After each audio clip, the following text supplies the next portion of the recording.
तीजों का व्रत कब और क्यों?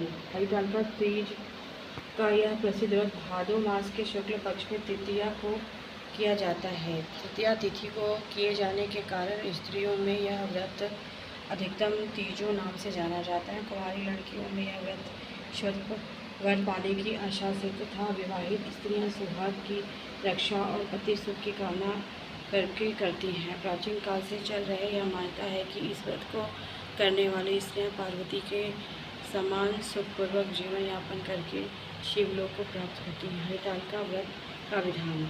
व्रत करने वाले व्यक्ति सूर्योदय से पहले उठे और भगवान शंकर जी का स्मरण करें। फिर नित्य कर्मों से निवृत्त होकर शिवालय में जाए, जहाँ पूजन करना हो, कथा पढ़नी अथवा सुननी हो। यदि हो सके तो शिव मंदिर में शिव पार्वती पूजन के लिए केले के बंदर वारी इत्यादि अनेकों पुष्पमालाओं से सुसज्जित सुंदर मंडप तैयार कर ले। सुहाग चाहने वाली स्त्री को शंकर पार्वती के बालू वेद की प्रतिमा बनाकर उसे इस मंडप पर स्थापित कर पूजा करनी चाहिए।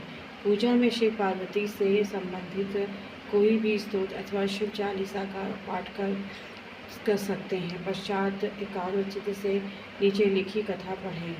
हरितालिका व्रत तीजों की कथा, जिससे दिव्य केशों पर मंदार के पुष्पों की माला शोभा देती है और जिन भगवान शंकर के मस्तक पर चंद्र और कंठ में कुंडों की माला पड़ी हुई है। माता पार्वती दिव्य वस्त्रों से तथा भगवान शंकर दिगंबर वेश धारण किए हैं। उन दोनों भगवानी शंकर को नमस्कार करता हूँ।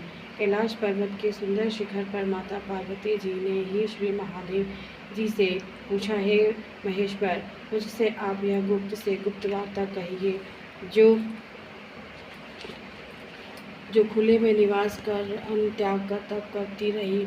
तुम्हारे उस कष्ट को देखकर तुम्हारे पिता को बड़ी चिंता हुई है। चिंता युक्त होकर सोचने लगे कि मैं इस कन्या की किससे शादी करूं। इस अवसर पर देव योग से ब्रह्मा जी के पुत्र नारद वहाँ आए। देवर्षि नारद ने तुम शैलपुत्री को देखा। तुम्हारे पिता हिमालय के देवर्षि को पूरा इधर करो, यहाँ जाने का कष्ट करे, कहिए क्या आज्ञा है। नारद जी बोले, गिरिराज है, मैं विष्णु भगवान का भेजा हुआ यहाँ आया हूँ। तुम मेरी बात सुनो।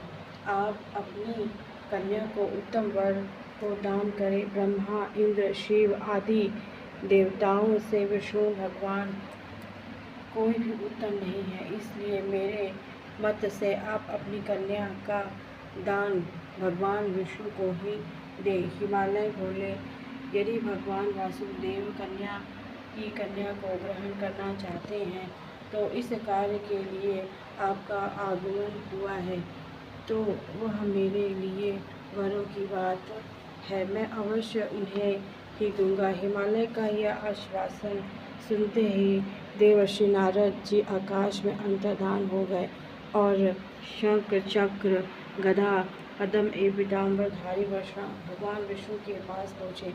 नारद जी के हाथ जोड़कर भगवान विष्णु ने कहा, प्रभु, आप विवाह कार्य निश्चित हो गया है। इस हिमालय ने पार्वती जी से प्रसन्नता पूर्वक कहा, है पुत्री, मैंने तुमको गरुड़ ध्वज भगवान विष्णु को अर्पण कर। पिता के इन वाक्यों को सुनते ही पार्वती जी अपनी सहेली के घर गई और पृथ्वी पर गिरकर अत्यंत दुखी हो